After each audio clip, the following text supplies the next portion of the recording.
અફઘાનિસ્તાનની રાજધાની કાબુલમાં હોસ્પિટલ પર હુમલો થયો અને લગભગ 400 લોકોના મૃત્યુ થયા. અફઘાનિસ્તાનનો દાવો છે કે આમાં નશામુક્તિ સેન્ટરને ટાર્ગેટ કરવામાં આવ્યું અને આ હુમલો પાકિસ્તાન દ્વારા કરવામાં આવ્યો છે. જ્યારે પાકિસ્તાનના પ્રધાનમંત્રી આને નકારતા કહી દીધું કે આવા હુમલા પાકિસ્તાન દ્વારા નથી કરવામાં આવ્યા. શું હવે અફઘાનિસ્તાન ને પાકિસ્તાન વચ્ચે એક નવું યુદ્ધ શરૂ થશે? શું છે આખો મામલો જાણીશું આજના વિડીયોમાં.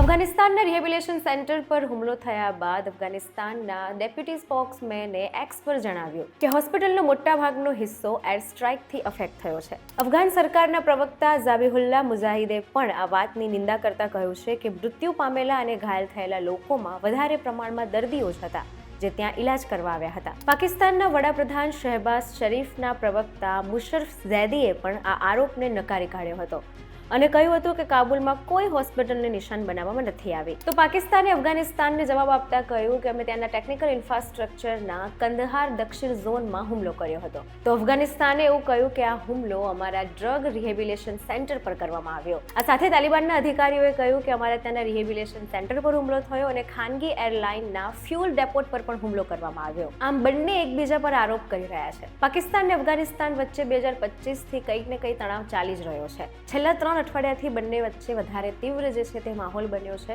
જેને પાકિસ્તાને ખુલ્લું યુદ્ધ ગણાવ્યું છે. આ બધાની વચ્ચે સંયુક્ત રાષ્ટ્ર સુરક્ષા પરિષદે અફઘાનિસ્તાનના તાલિબાનને આતંકવાદ સામે લડવા માટેની સમીક્ષા કરવા કહ્યું. મહિનાઓ સુધી વધતા તણાવ અને સરહદ પર તીવ્ર અથડામણો પછી પાકિસ્તાને 27 ફેબ્રુઆરીએ પડોશી અફઘાનિસ્તાન સામે ખુલ્લું યુદ્ધ જાહેર કર્યું અને તાલિબાન પર પાકિસ્તાનની અંદર હુમલાઓનું આયોજન કરતા આતંકવાદી જૂથોને આશ્રય આપવાનો આરોપ મૂક્યો. જ્યારે આ બધા જ સ્ટેટમેન્ટને પાકિસ્તાન દ્વારા નકારી કાઢવામાં આવ્યા અને કહેવામાં આવ્યું કે અમારી ધીરજ હવે ખૂટી ગઈ છે. પાકિસ્તાને લગાવેલા આતંકવાદના આરોપ પર તાલિબાનની સરકારે પણ જવાબ આપ્યો છે કે અમે આવા આતંકવાદવાળા કોઈ પણ વાતને કે જૂથને સમર્થન નથી આપતા. અફઘાનિસ્તાનના ક્રિકેટર રાશિદ ખાને પણ આ હુમલા અંગે નિંદા કરી છે.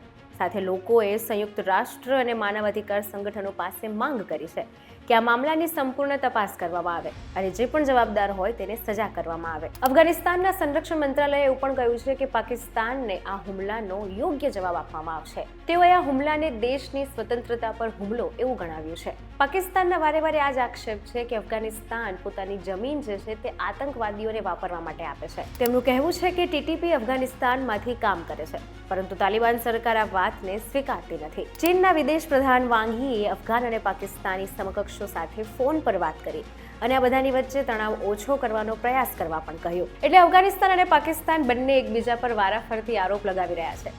આરોપ પ્રત્યારોપની વચ્ચે કોઈ પણ કોઈ વાતનું સમર્થન આપતું નથી. આ બધાની વચ્ચે શું થશે? ઈરાન, ઇઝરાયલ, અમેરિકામાં તો યુદ્ધ ચાલી જ રહ્યું છે, પરંતુ શું હવે પાકિસ્તાન અને અફઘાનિસ્તાનનું પણ યુદ્ધ શરૂ થશે? તમને શું લાગે છે? ચોક્કસ જણાવજો અને આવા જ ઇન્ફોર્મેટિવ વિડીયોઝ માટે જોડાયેલા રહો વીટીવી ડિજિટલ સાથે.